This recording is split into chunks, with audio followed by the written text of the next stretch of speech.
Ang pagbili ng bahay ay masasabing ang isang dream come true ng kahit na sino man.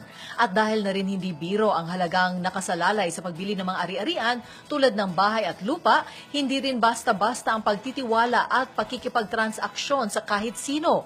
Ito ang dahilan kung bakit mahalaga na ang bawat propesyon sa industriya ng real estate ay nasa maayos na patakaran at pangangasiwa. Sa ilalim ng batas o ang Real Estate Service Act of the Philippines na tinatawag ding RESA Law, kinikilala ang mahalagang papel na dapat gampanan ng mga real estate service practitioners tulad ng real estate consultant, real estate appraiser, real estate assessor, real estate broker at real estate salesperson. Sa ating talakayan ngayong umaga, tatalakay natin ang mga gabay kung paano matitiyak na lehitimo ang isang real estate agent na nakikipagtransaksyon sa pagbili ng properties at kung ano ang mga dapat taglayin ng isang real estate service practitioner sa patuloy na pagpapaunlad ng industriya ng real estate.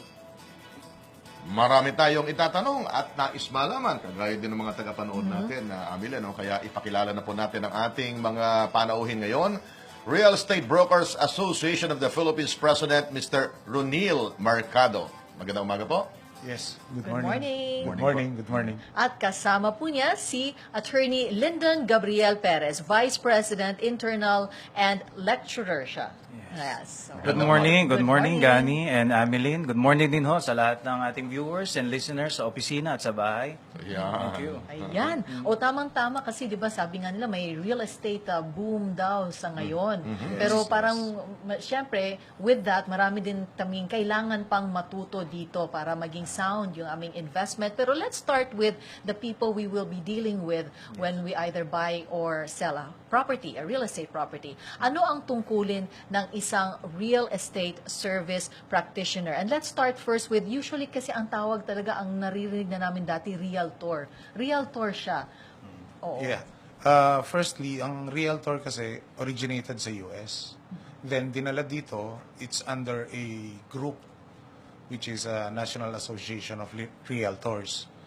For us, kami, we prefer to be called real estate brokers. So we come from the Association of Brokers. So ang responsibility namin is for the service. Okay. So, ang term na realtor pala, parang grupo yan sa States. Yes. And Tapos then, dinala rin dito.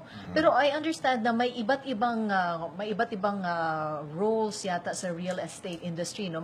Itong mga service practitioners. So, kayo po, isa kayo sa mga real estate brokers. Brokers. Maliban sa real estate brokers, ano pa yung iba? And then, can we differentiate them? Yes.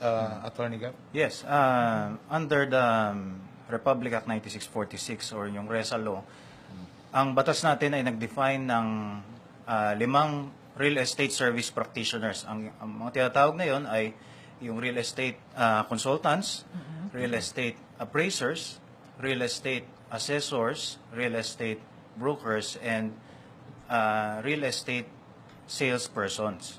Or agent? Yes. Isa lang ba yan? Real estate agent and salesperson? Interchangeable. Interchangeable siya. Kasi sa US nga, ang agent will be the salesperson. Yung mismong lumalapit sa client. Yung Yes, mismong nag-offer, Yeah. sila yung Yes. agent na yan. Yung Yes, real yes. estate agent ang tawag doon. So, hindi sila matatawag na realtor. Hindi Agent pa. lang sila. Hindi pa. All the agents are under the broker. Okay. Yung So, real estate realtor. broker. So, realtor sa kabuuan na yun, sabi niyo, di po ba? At saka ang realtor sa States yan, isang grupo siya. So hindi na talaga dapat pala kami. Parang dati, remember yung refrigerator, lahat Frigidaire. Yeah. Parang ganon, right? Okay. But hindi natin ino ng different names. It's a Yes, yes. refrigerator. Dito, meron din. Oo. May realtor din na na group. group na rin dito sa I Philippines. see. meron na rin. Meron din. So it's really a group pala.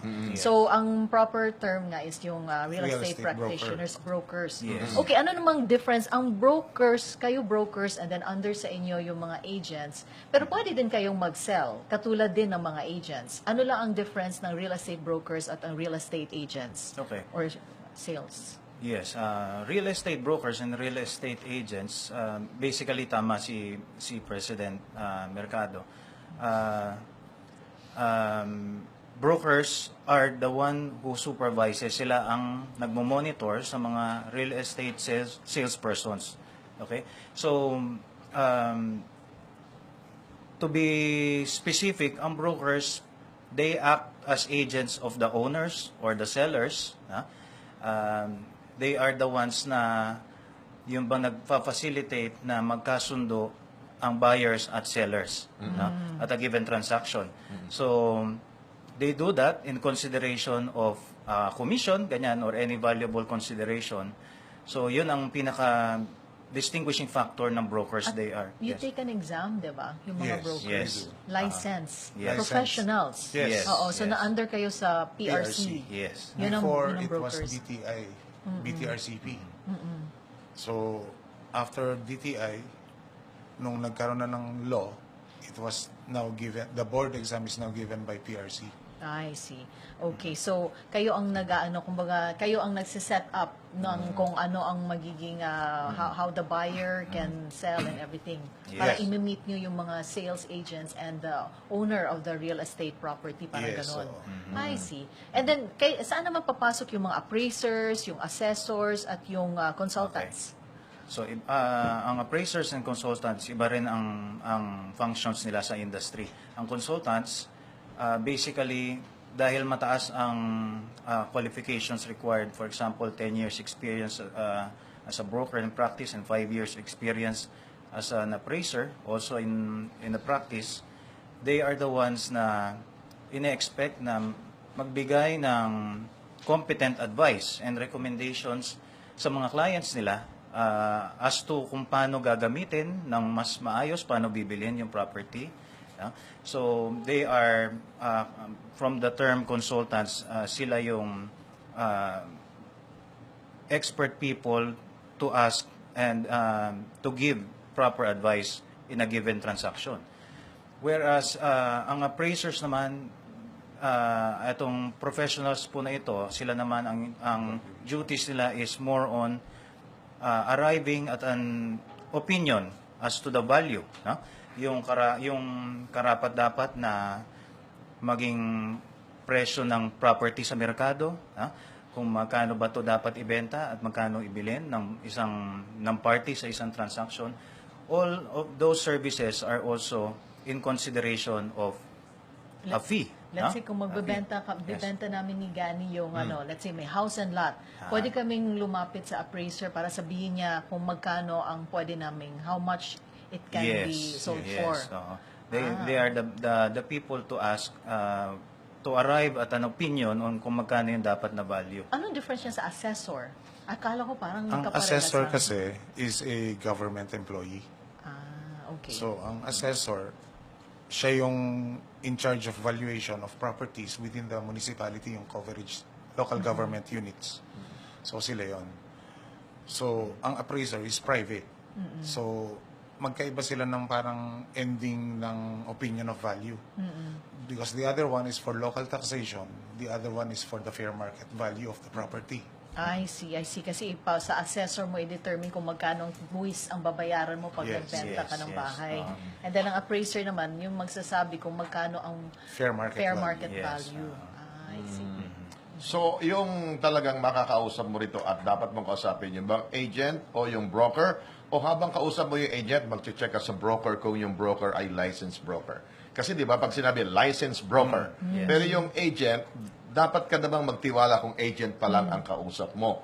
And then, kasi baka naman yung agent, magmari mo duda ka, baka yung agent nito, biglang umalis, mawala, paano yung transactions ko with the broker? Kung hindi ko kilala o wala akong nakakausap sa side ng broker. Ano po ang dapat nating tandaan? Okay. Go ahead, sir. Well, ang agents kasi or salesperson, they are the representative ng broker. Correct. But it is up to you not to check kung sino yung broker niya. You ask them. Because the broker, in the end, is the one responsible for these transactions. At siya yung may lisensya na pwede ma-revoke pag may mga hindi maganda nangyari. Hindi yung agent. Sabay sila. so- Pero it originates from the authority endorsement of the broker. So, sabay silang pwedeng ma-sanction. So, sino ang nakatalaga pagtanggap ng bayad ng buyer? Okay. Dapat ba ipagkatiwala sa agent na lang o doon ka pa rin sa broker magbabayad? Actually, sa batas natin, Gani, ang payment should be directly paid to the broker. And the agent, the salesperson cannot get any portion of the share except from dun sa broker niya, yung supervising broker niya. Kasi ang agents is actually people who act for and in behalf of the broker in expectation of a share lang dun sa commission. No? So, the proper course is that ang payment ng buyer ay dapat diretso sa broker at ang broker naman ang responsible to give the proper share to his or her agents. Yun. Ito, gaya niya, nakikita natin dito sa dramatization natin. Yung sales agent,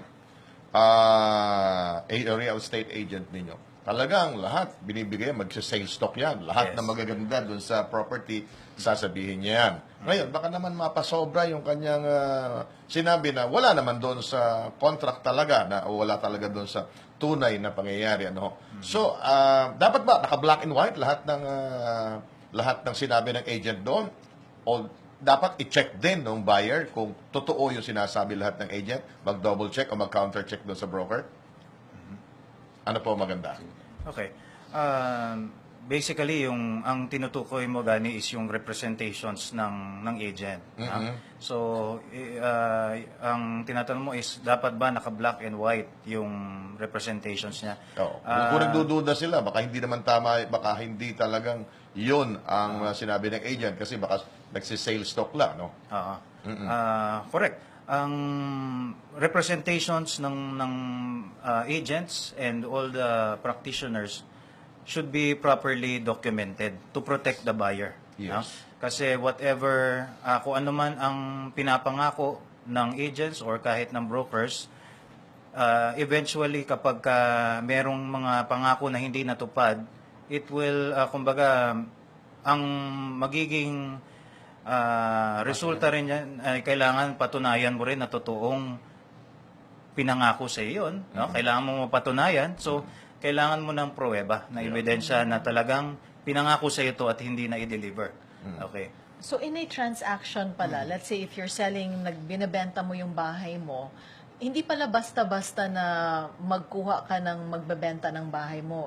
Ideally, based on the law, ba kailangan pala broker ang mag-facilitate? I mean, you deal with a broker and not just an agent. Example lang, we're talking of, iba pa yung nabebenta ng mga malalaking real estate companies. Yung mga buy and sell ng mga house and lot at mga condo units. Ideally ba ang batas says that you deal with a broker? Kasi marami kasing nagsasabi, broker ko siya, but really, hindi naman namin na-check kung talagang licensed broker siya, di ba? Yeah, there are ways to check kung licensed broker siya. Merong website ang PRC, prc.gov.ph. You can check kung nandun Kung licensed siya. kung licensed Pero what talaga does siya. the law say? Can a person who's not really a licensed broker, pero dahil marami siyang kakilala, let's say, offer ko kay Gani kasi ako, kilala ko si Gani, pero hindi naman ako licensed broker, pero ibenta ko, anong nakasaad sa batas? That's not allowed by the law. Especially if you get something out of the transaction. Oh, may commission, right? Oo. So, only licensed practitioners are allowed to do that. Okay. Because we are, being licensed, we ensure that the transaction is above board for both the buyer and seller and the government as well. Ayun. So yung gustong i-point dito ni Amelin, ba, siya ang gusto magbenta ng property. So kailangan niya ng broker. No? Yeah. Both seller and the buyer. Di ba? Yeah. Para, yung sinasabi niya na mag-check yung buyer. No? So sa seller, kung pagbabenta ka ng property, kukuha ka ng licensed broker. Ideally, Yes. kung Ideally, susundin talaga yung batas, kailangan licensed broker because only a licensed broker can make transactions with a buyer. But a licensed broker can have agents under him or her na pwedeng mag-represent sa kanya, pero ang commission or who should be signing, kung Is the meron man, broker. is the broker. Is the broker. Pero hindi naman masyadong napapractice yata yun ngayon, or mali ba ako? Depende kung talagang malaki na yung property. Pero Hindi na Kung malaki kung siguro. housing lot, hindi na monitor, ganun ba, Emeline? Hindi common na Amelin, nangyayari. May mga instances pa rin. Because like this, ang batas natin na na enforceable ngayon was just took effect on the year 2010. Okay, Actually, sorry, okay. 2009, the Right. implementing rules on 2010. So, yung mga individuals na nagpa-practice ng profession, ng real estate service practice, kahit hindi license, medyo hindi pa nare-reprimand or hindi pa nasa-sanction. We're still in the process of doing that along with the government agencies involved. No? Pero it is true na meron pa ring instances na, kasi napakadali, totoo yung sinabi mo, Amelie, na marami pwedeng mag-alok ng property mo. Pero ang iniiwasan ng batas is yung ang isang tao na hindi qualified without the appropriate knowledge and skill and qualifications by the law ay magcha-charge ng fees, ng commission in a real estate transaction. Yun ang piniprevent. Ano po ang mga kailangan para maging kwalipikadong real estate practitioner, Mr. Mercado? Yes. Itong February 28, may board exam for brokers. So this is the last na kung ang course mo is hindi real estate management by law, pwede ka pa mag-exam. If you're a graduate of real estate management, BS Real Estate Management, your board exam will be on May 2016. So, kailan kumuha ka pa rin pala ng board exam yan? May exam pa rin? Meron pa itong Feb 28. This is the last one for all other courses. So if you're graduate of engineering, poli-sci, accounting, pwede. Lawyers, pwede pa. But after this February 28, only graduates of real estate management will be allowed to take the exam. May 26. So yung February 28, kahit kami ni Gani, Pwede kami pa. mag-exam. Kaya lang, Oo. meron siyang requirement naman for all other courses na as of now, accommodation pa kasi dahil transition from DTI to PRC. Okay. So, ang pinapayagan lang, yung mga nag-undergo naman ng seminar, Comprehensive Real Estate Seminar Okay. and Review, which is Attorney Gab is the lecturer, or one of our lecturer. Under dapat sa Real Estate Brokers Association? Not necessarily. necessarily. There are accreditations given out by PRC to Okay. entities who will be willing to provide this service. Gaano katagal naman yung seminar na yan para doon sa hindi graduate na real estate management? Okay, it's a requirement na 120 hours or units. So, it can last from 2 months to 3 months, depende yung regularity ng classes. If it's 8 hours per day, it's about 15 days. What should we brush up on? Anong dapat naming pag-aralan para we will be able to pass this exam? Yes. First and foremost, yung effective na batas, which is RESA Law, 9646. Then we have also subjects in relation to the transactions na involved sa real estate, which is sales, lease, and mortgage. So, meron ding taxation subjects para alam mo yung tamang buwis na dapat mong bayaran. No? Economics, meron din. And basics ng appraisal ng property. No? Even plotting ng lote, tinuturo rin yan dun sa review. Okay.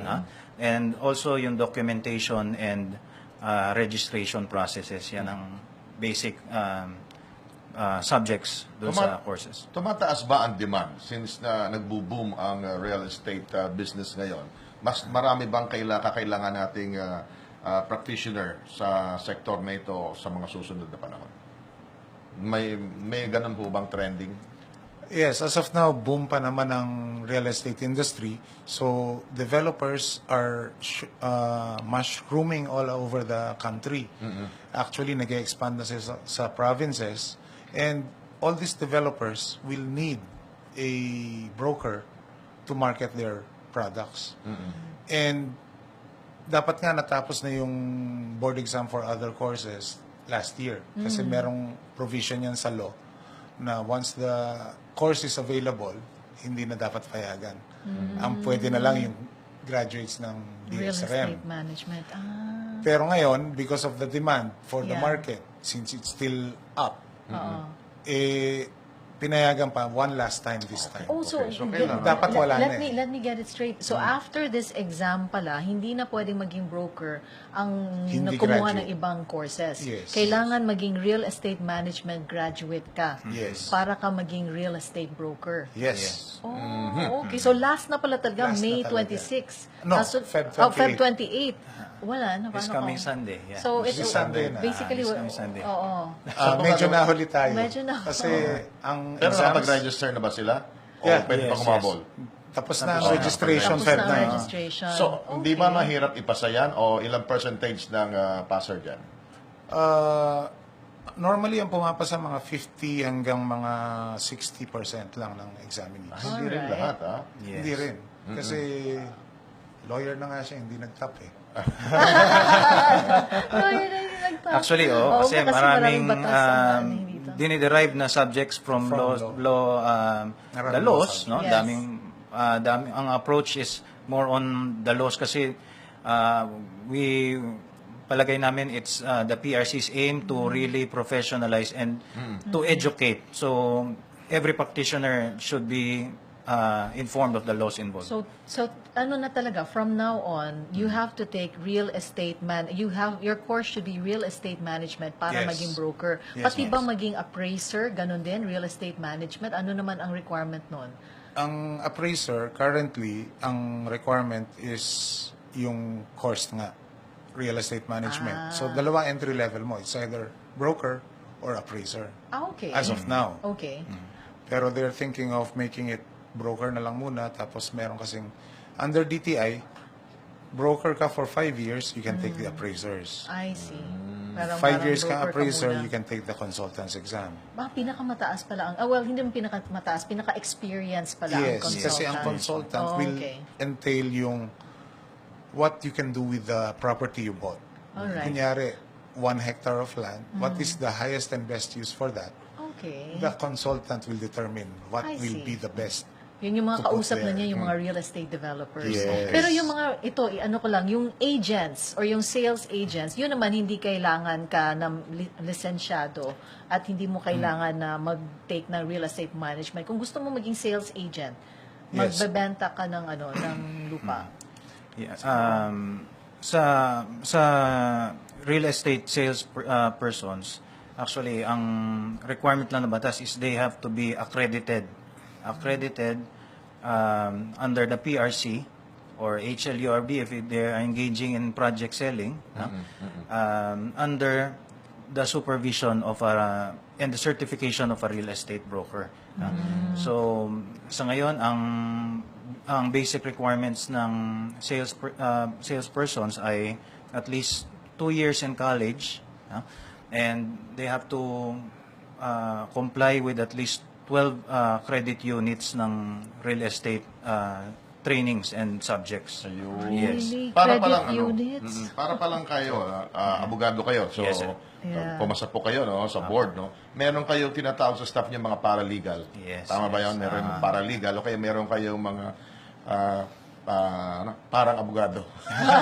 sa office niyo na gumagalaw din doon. Yeah. Pero hindi pwede siyang mag-practice doon sa korte kundi kayo po. Yes, yes. Pati nga sa pag-notary, dapat Yun mismo yung ang lawyer, abogado. abogado mismo. Pero Gani, ito na ano ako salesperson, kailangan may 12 credit units siya. Sana Yes. nakuha niya sa school. How do you get a 12 No. credit units? Where do you get that?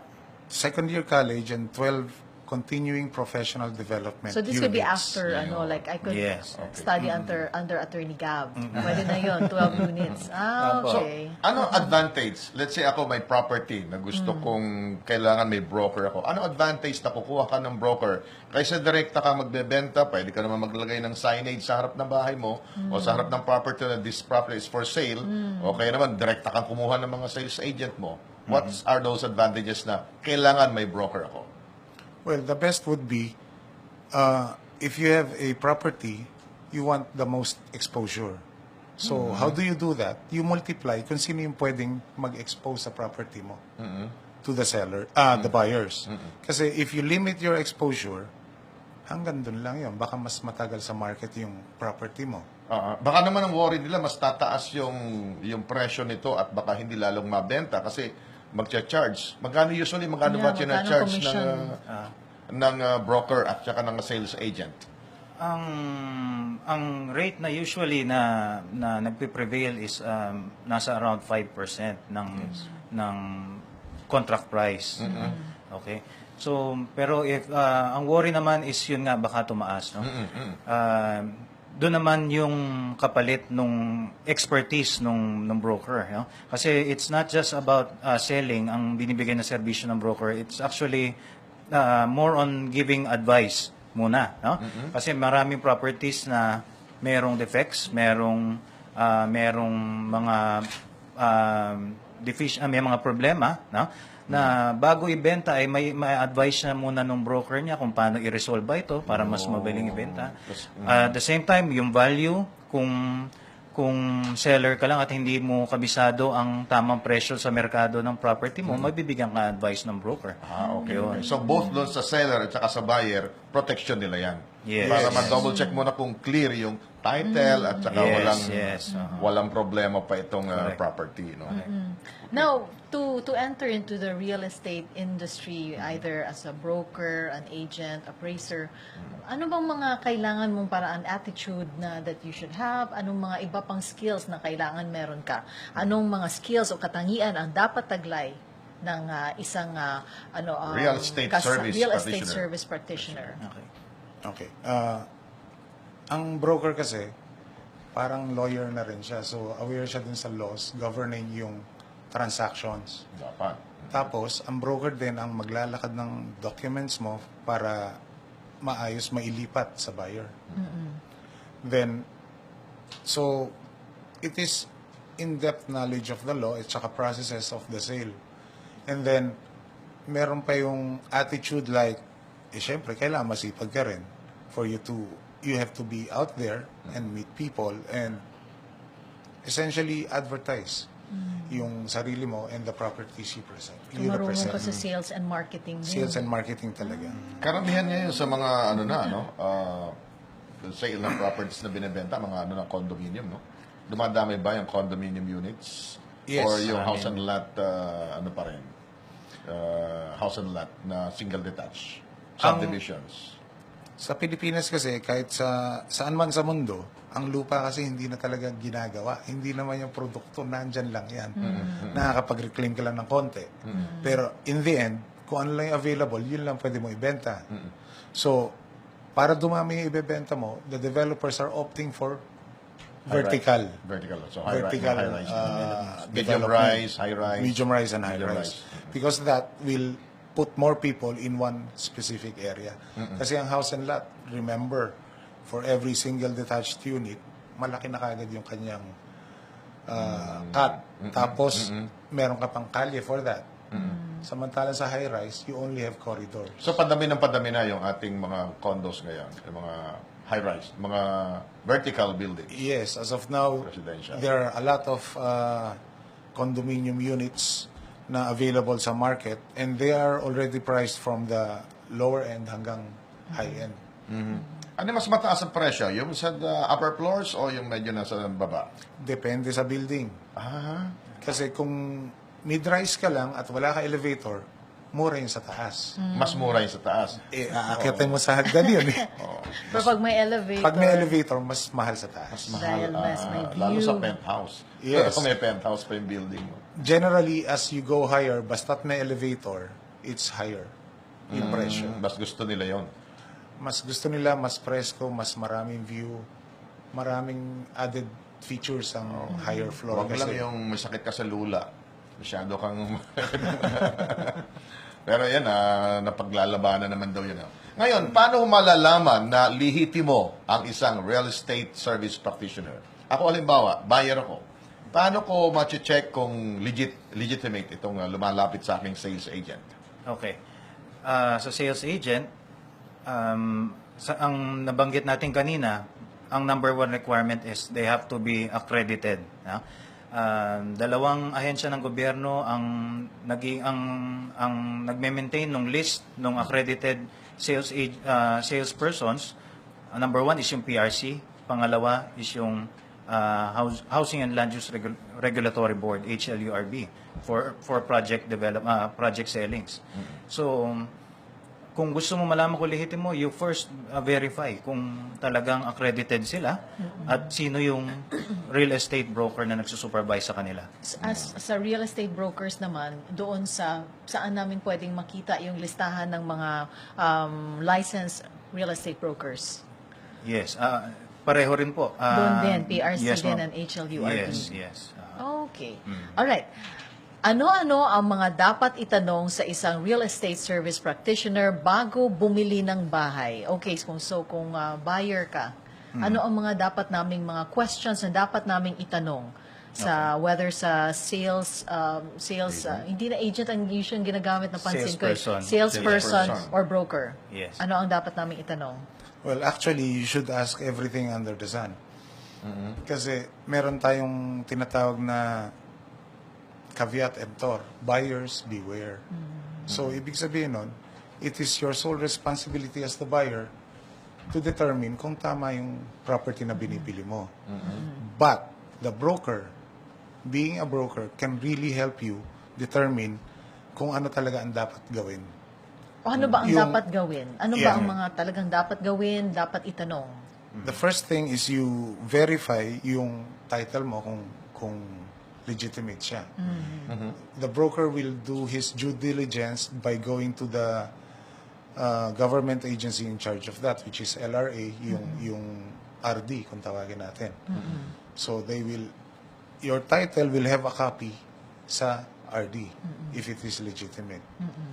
Now, pag na-verify mo na yon, and then you will get a copy na certified true copy from the RD, makikita mo lahat ng annotations there. Meron kasing nagkakaroon ng annotation na it will prevent you from selling your property. Ano yung mga parang may obstacle, may makaharang sa pagbenta ng property? Ano yung mga annotation na, anong itsura ba yun? Mababasa namin, very clear Yes. ba yun? Yes. Oo. It comes in the form of entries sa Memorandum of Encumbrances na tinatawag. Yun yung nasa likod ng titulo. Sa likod ng titulo, okay. May mga entry po tayo na ma-encounter dyan. Kunwari, tinatawag real estate mortgage, kung itong property na to ay isinanla ng may-ari. Para garantihan ang pagkakautang niya. Merong mga tinatawag na adverse claim. Marami hong klase ng annotation. No? Pero basically, pagka may nakita ho kayo nakatatak doon sa likod ng titulo, it is your obligation as an interested buyer to verify kung ano ang implications ng mga nakatatak na yon sa likod. Anong verification na pwede mong gawin? Paano mo gawin? Kasi let's say, sasabihin niya, Get a certificate. nabayaran ko naman yung mortgage niya, wala nang problema. Yung kaso, tapos na yan. Aha. Oo, may decision na. Yes. Doon din sa likod ng titulo, magkakaroon din ng entry kung talagang nakasettle na yung mortgage na yon. No? Meron tinatawag na cancellation of mortgage na i-issue ang pinagkautangan ng may-ari. No? Kung sa bank ba yan or sa isang financial institution, i-issue ang cancellation of mortgage, sinasabi niya doon na nabayaran na yung utang. No? So kung merong kaso yan, meron ding issuance ang korte na makikita natin doon kung talagang settled yung kaso at anong naging resolution ng kaso. Pero kung let's say sa RTC na resolve na, would you suggest na ituloy pa rin considering na pwede pang iakyat yung case until the Supreme Court? Yes, may cases na. Actually, magkakaroon kasi ng annotation kapag ang decision ay final and executory na. Okay. Kumbaga, tapos na yung right nung nag-file ng kaso to appeal. No? Kapag final and executory, makikita natin doon na may resolution ng kaso tapos. So, wala nang right to appeal yung mga isang partido na nagkaso. Okay, ano pang iba na kailangan namin tignan? Ayan.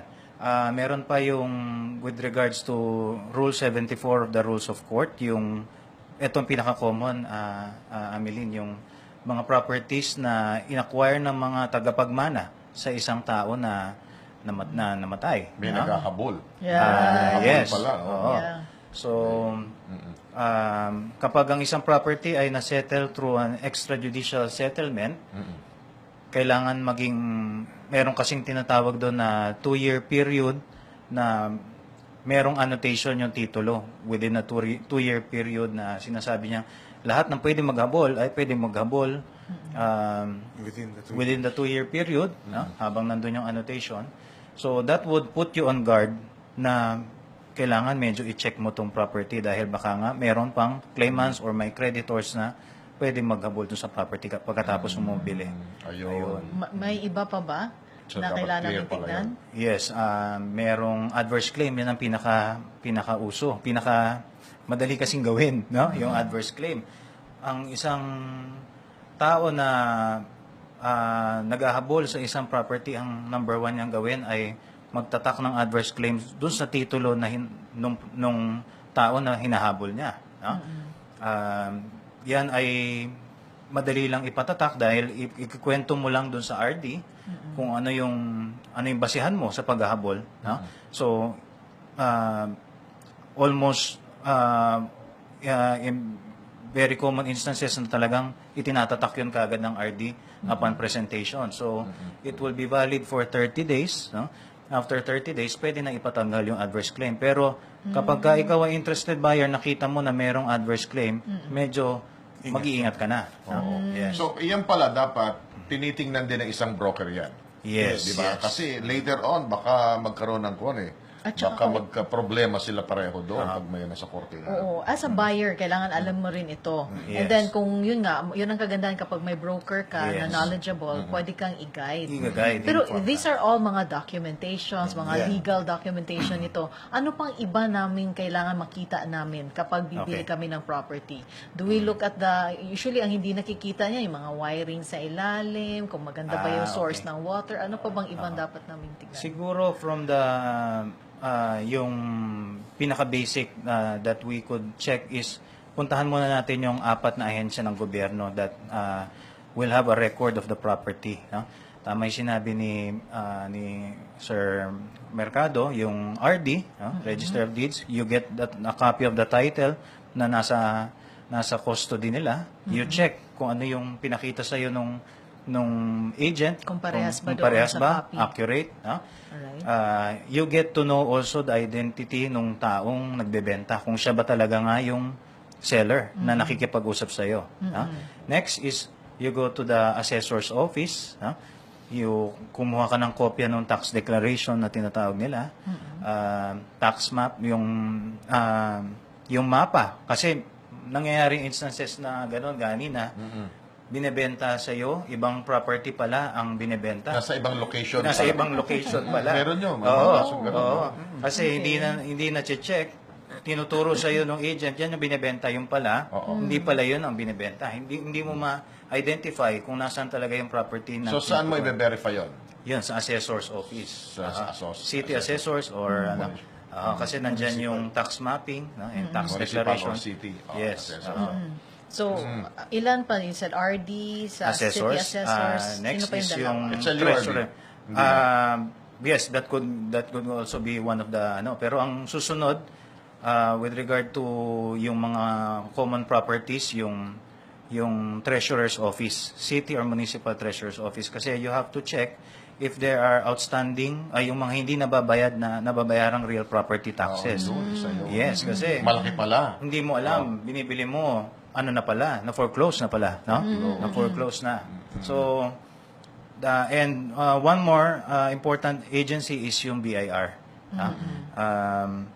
Kumbaga, you have to check the zonal value, no, ng property, kasi that would be things you have to consider in the sale, tulad nung magkano yung capital gains tax that you have to pay, no? Magkano yung documentary stamp tax, kasi yung taxes minsan yan ang hindi pinagkakasunduan ng buyer at seller dahil minsan malaki, Malaki, di ba? malaki. Hindi mo alam kung sino mag-shoulder or and lastly, isa pa, with regard to properties in a subdivision project, homeowners association, kasi maraming instances yan na hindi na-verify na marami palang utang sa homeowners association yung binibenta. Dito na tayo sa mga benepisyo po at mga oportunidad ng isang real estate practitioner.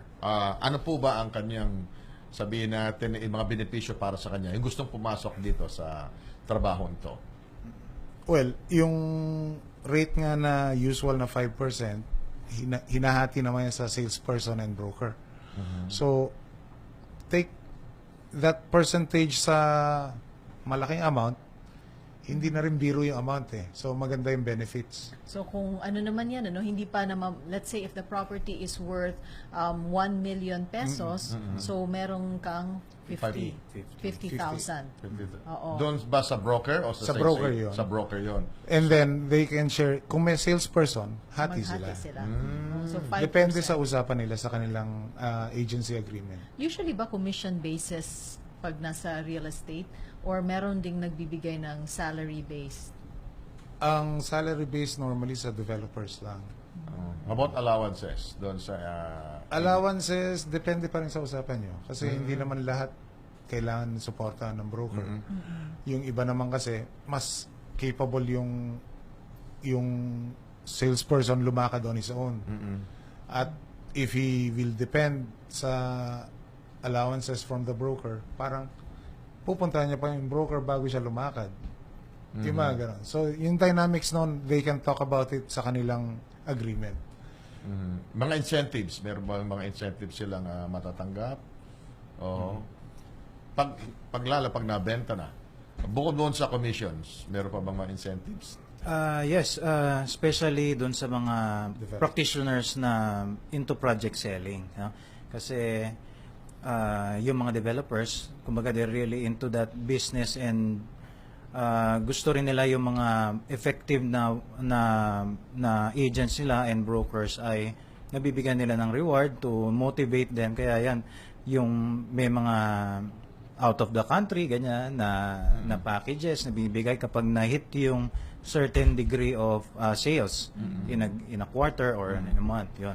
Doon naman sa mga pre-selling, meron bang reward yung agent o yung broker pag marami siyang naibenta na kasi mataas ang tiwala sa iyo ng buyer pag pre-selling pa lang. Imagine, lupa pa lang, wala pang nakatayong building, wala pang hukay doon, pero nakakapagbenta na sila ng property. Pre-selling na ganyan. At mas mura talaga, no? Mas mura talaga yung property pagka pre-selling pa lang. Yes. Oo. Actually, pagka pre-selling, ang malaking kinoconsider ng buyers is yung track record ng developer or nung contractor or nung actually ang buyers ay mas tumitingin doon sa developer. Kasi they would be the one to fulfill kung ano yung promises nila. Tutuloy ba nila yung nakadrawing? Kaya talaga sa pre-selling, ang track record ng developer ang malaki ang consideration, ang malaki ang effect. So usually buyers look at the developer. Yes. When Yes, it's and big properties. one more, developers are registered sa HLURB, so dapat meron na silang license to sell. Without the Before they can license to sell. sell, you cannot offer it. As brokers, pati kami tatamaan yung lisensya Yes, yun namin. ang susunod tatanong eh. Liable din ba ang broker? Just in case Liable ang nagka-problema? broker pag nagbenta ng Hindi natuloy, project na nagka-problema. walang license to sell. Ay, pag walang. Liable talaga. At kung magkamali ang broker ng promise or a sales agent for example, sasabihin niya may swimming pool. Pero wala pala. Pero wala may pala. covered court, mayroong basketball court, may tennis court, Wala may mga pala. amenities, wala pala. Nagkamali-mali pala. Kung walang black and white, kaya nga you have to have it written, di okay. ba? If it's written there, Oo. dapat na i-deliver. Okay. Ganun lang kasimple. Kasi it will be very hard to prove na he said it nang wala naman documentation. Naalala ko dati, Gani, may tumawag dito. Ang nangyari kasi, senior citizen na sila. And then they bought this, parang may nakita, na inganyo sila mag-reserve dito sa isang condominium unit. Ang sabi nung salesperson na, pwede ano na lang natin yan, i-loan. And then hindi na pala siya pwede mag-loan sa bangko. Pero nakapag-reserve na siya. Di ba, non-refundable yun. Yes. Pero pag ganyan, dapat ma-refund kasi obviously, mali ang nasabi sa kanya. Ano Or dapat? depende sa ano yan. Di ba? So what happened? Na-refund ba hindi? Hindi, at that time yata mukhang May hindi. problema pa. May problema siya at that time eh. Kasi- Kasi nga hindi clear. Kasi hindi pala siya makapag-loan sa bangko. Di ba those things? So yun ba ang inaayos ngayon sa real estate industry na maging mas professional na talaga? Yes, Yung yes. everybody should be parang parehas na. Kasi dati, parang sabi, agent yan, ganito, ganyan, bobolahin lang ako. Di ba sometimes ganun ang By the way, perception, right? pwede bang ireklamo sa inyo pag may mga ganyang mga kwan? Sino ang pwedeng kastigo pagka yung agent parang kaninong- sobra ang oo. promises na hindi naman Hindi- too good to be true na. Oo. Para makabenta lang o para selling point niya lang. Saan pwede magreklamo? Pwede ba Okay. iparating sa inyo yan? Sa amin kasi we are members of an association, no? So sa amin din we carry out administrative proceedings with regards to actions na ginawa ng members namin, no? So we could impose appropriate sanctions dun sa members namin.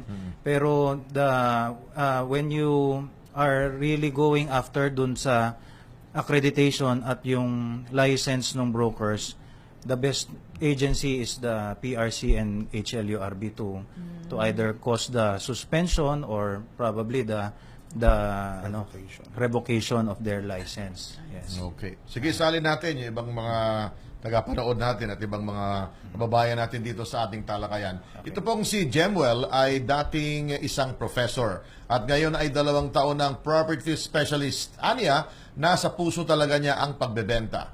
Panoorin natin to. Napunta ako dito sa real estate because I'm into sales. I love selling.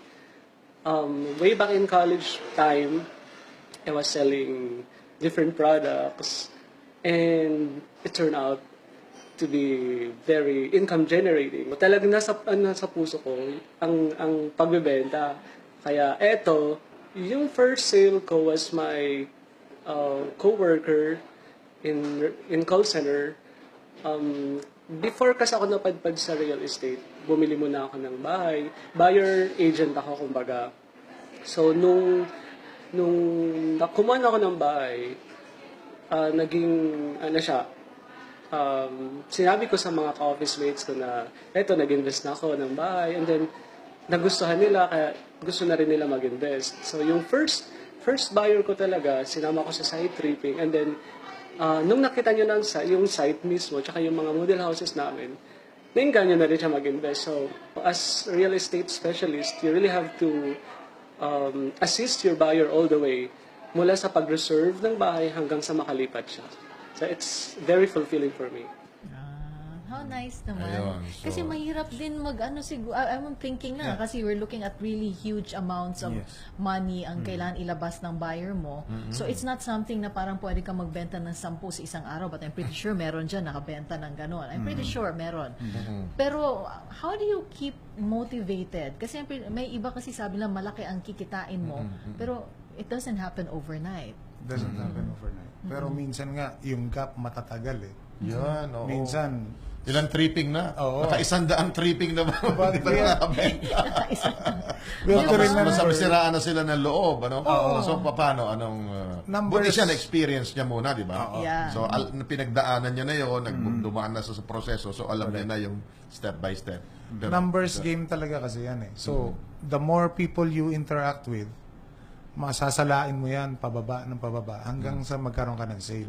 So, meron kang kunyari 1 million, tapos nag-pre-qualify ka, kalahati na lang, after makuha mo talaga yung interest nila na ready talaga silang bumili, bababa na naman yan. Tapos hanggang sa yung 1 million mo, siguro bababa na mga from 10 to 100 lang yan na actual buyers. 1 million contacts. Oo.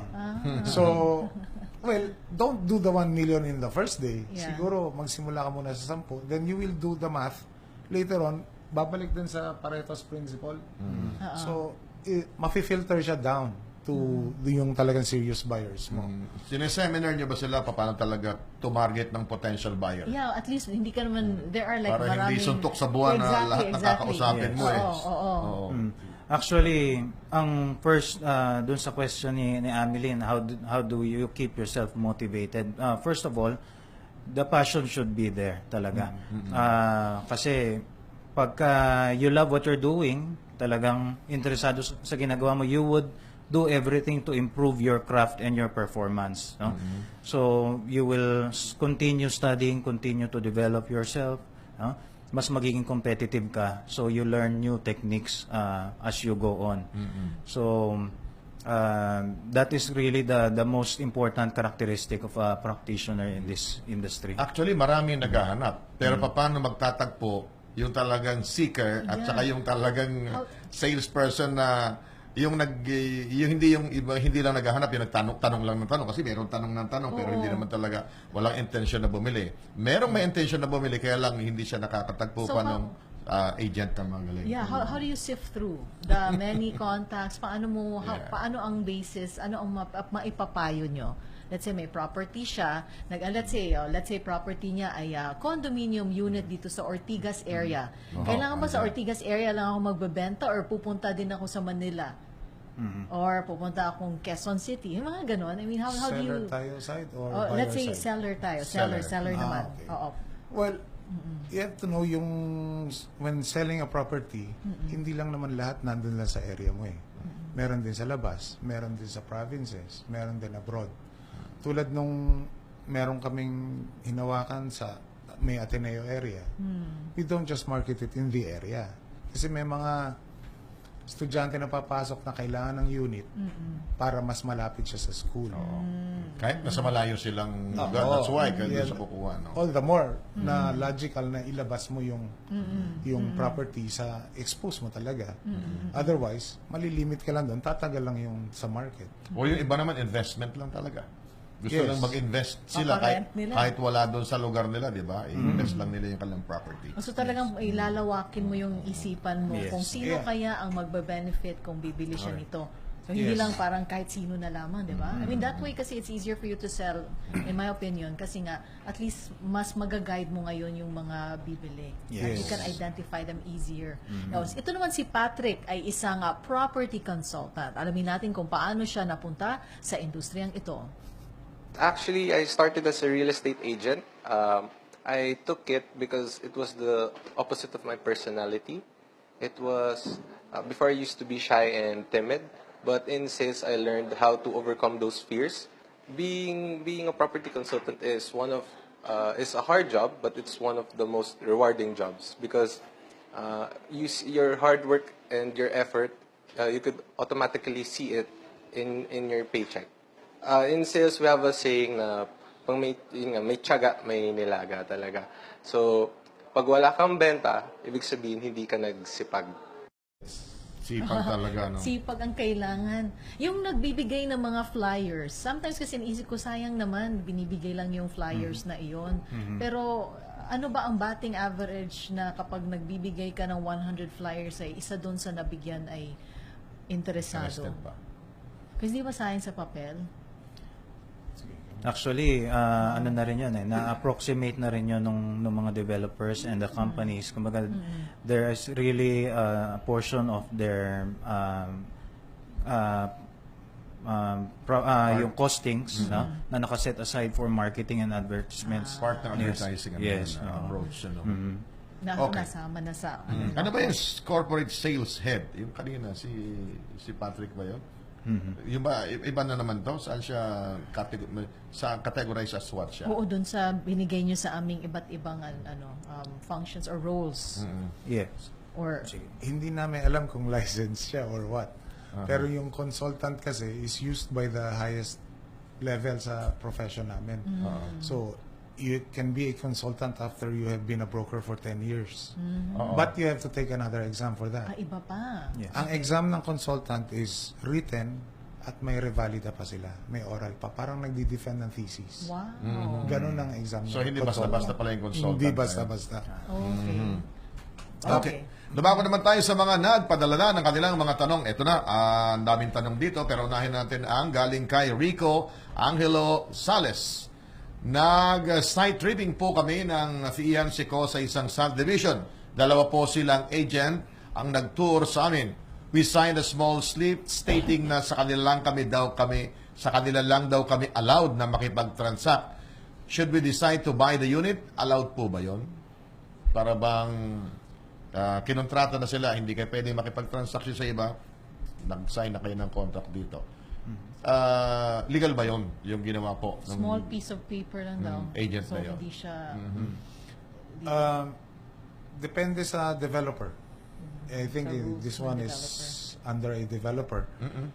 May mga terms and conditions yan. May developer 30 days. Sila lang ang pwede mong kausapin. After the 30 days, pwedeng iba naman ang makausap mo. Or it's up to them. If they really develop yung relationship, hindi na makikipag-usap sa iba yung buyer. Mas mura ba kung dumirekta ka sa broker kaysa doon sa sales agent? Ano ba ang... No, it's ano the ba? same. Kasi, ha? Same. The same lang po. Kasi Wala silang agent na babayaran. Wala silang practitioner na babayaran doon in broker. Magbebenta ba ang broker na wala naka-assign na ano sa kanya, na tao? yeah, pwede naman. Pwede rin. Pwede Kasi rin. it's a broker's option na magkaroon ng salesperson or not. Now, pero ang law natin limits one broker to 20 salespersons. Hanggang 20 lang ang pwede niyang employ. Okay. Ano naman ang kagandahan na meron kang salesperson?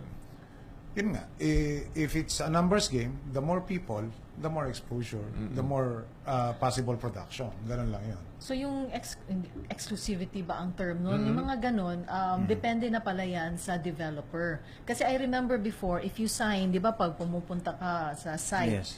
and then meron doon, papirma po, di ba? Pipirma ka ng name mo doon. And then, may mga nagsasabi kasi sa akin, the moment you put your name there, kung sino yung broker or ang salesperson na assigned to you, siya na yun. The person will get that commission. Pero that agreement pala, depending na lang yan sa Depende pa rin sa- property sa developer. Oo. Kung ano ang rules nila within their What happens salespersons. if after a year ka mag-decide bumili siya, hahanapin mo pa rin ba Oo siya? nga. Baka Tsaka hindi na siya wala- connected. Tsaka wala na doon. kayong communication. Diba? Tsaka minsan, na-offer sa'yo, then lumipas yung mga months, hindi ka na niya na-follow up. Yeah. Tapos, may lumapit sa yung panibago. O parang, meron, Yeah. may kausap ako dito pero saan mo siya hanapin ngayon? Hindi naman kilala ng bagong sales agent. No? So, wala na yon. So time-bound siya, walang problema. 30 days siguro. Normally time-bound. yun. Sipagan niya na lang, no? Sabi nga, sipagan daw. Tanong ni Charlene ng Imos, Cavite, nung nag-inquire po kami sa isang property sa Cavite, kausap po namin ang isang sales agent. Then, dumating yung broker. Ang sabi sa amin ng broker, kunin na namin yung unit kasi tumataas daw po ang value habang tumatagal.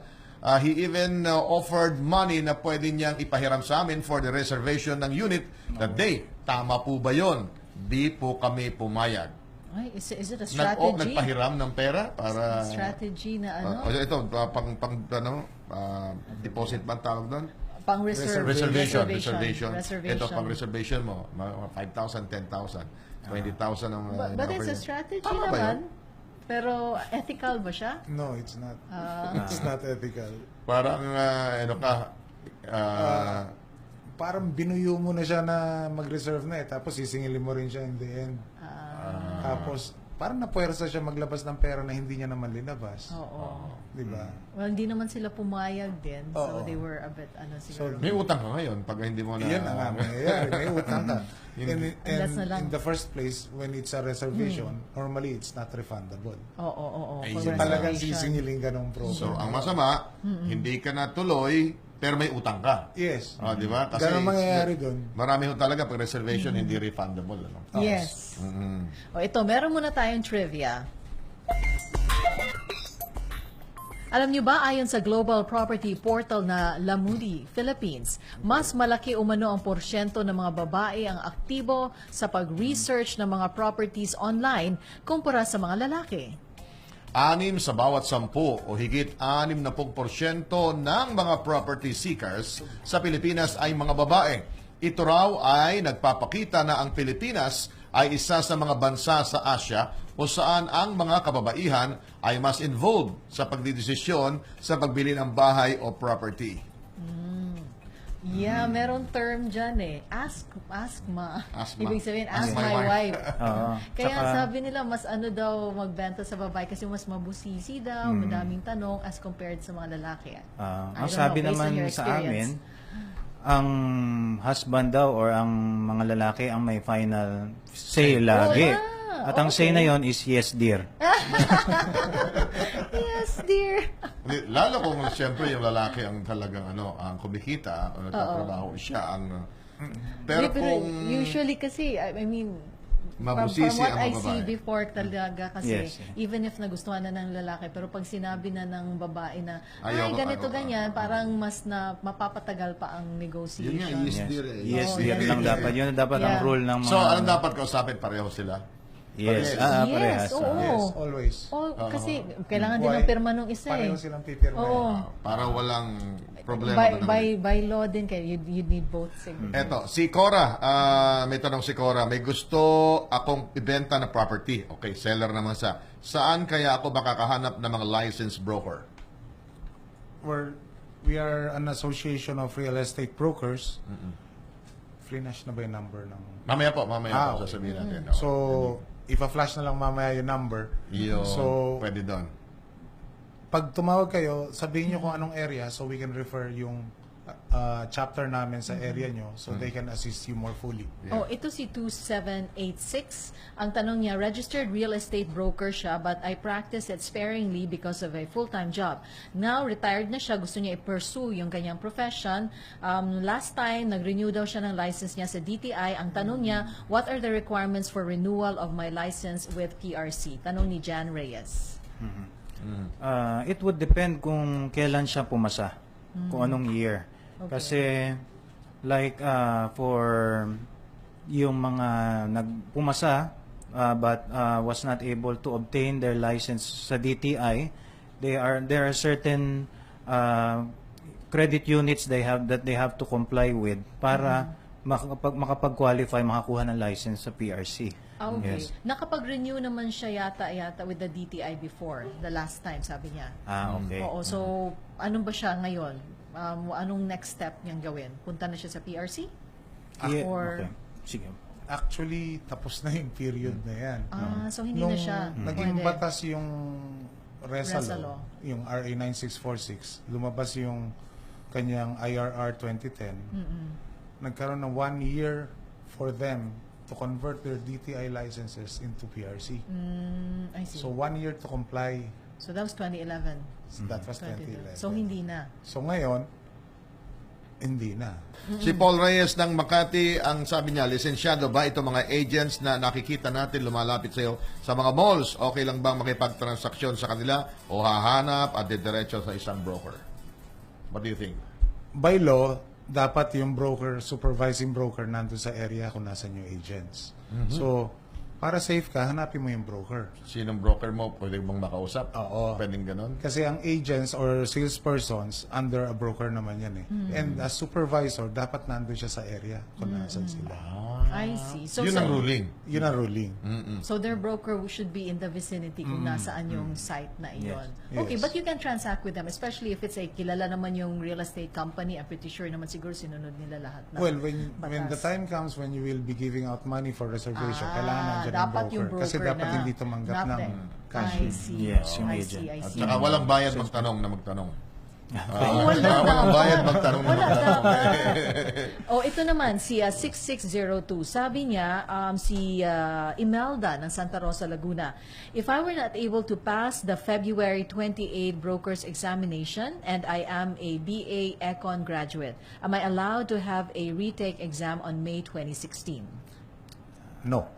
Hindi. So, kailangan, if you don't pass this one, itong Feb We 28. had a courtesy call with the chairman, Honorable Chairman Eduardo Ong ng PRB Res. He filed for a petition for that sa komisyon na deny na. Okay. I see. So, you have to pass this exam at Yes. yun na yun. Okay.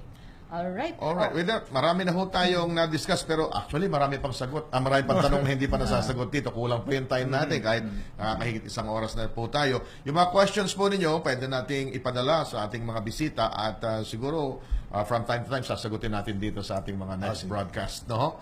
Maraming salamat Mr. Ronil Mercado, Real Estate Brokers Association of the Philippines President, at Attorney Lyndon Gabriel Perez, Vice President, Internal and Lecturer. Salamat po sa inyong dalawa. Thank you. Thank you. Kung kayo po ay may tanong, pwede nyo pong makontak ang ating mga panauhin sa Real Estate Brokers Association of the Philippines. Yung opisina po nila ay nasa South A Street, corner Don Rosas Avenue, Quezon City. At ito po ang telephone numbers ng kanilang opisina. Ang telephone number po ay 374-2496 or 373-2281. Pwede kayong mag-email sa kanila sa rebapnational@yahoo.com. Pwede kayong magpunta sa kanilang website www.rebap.com.ph or check out their Facebook page, REBAP National.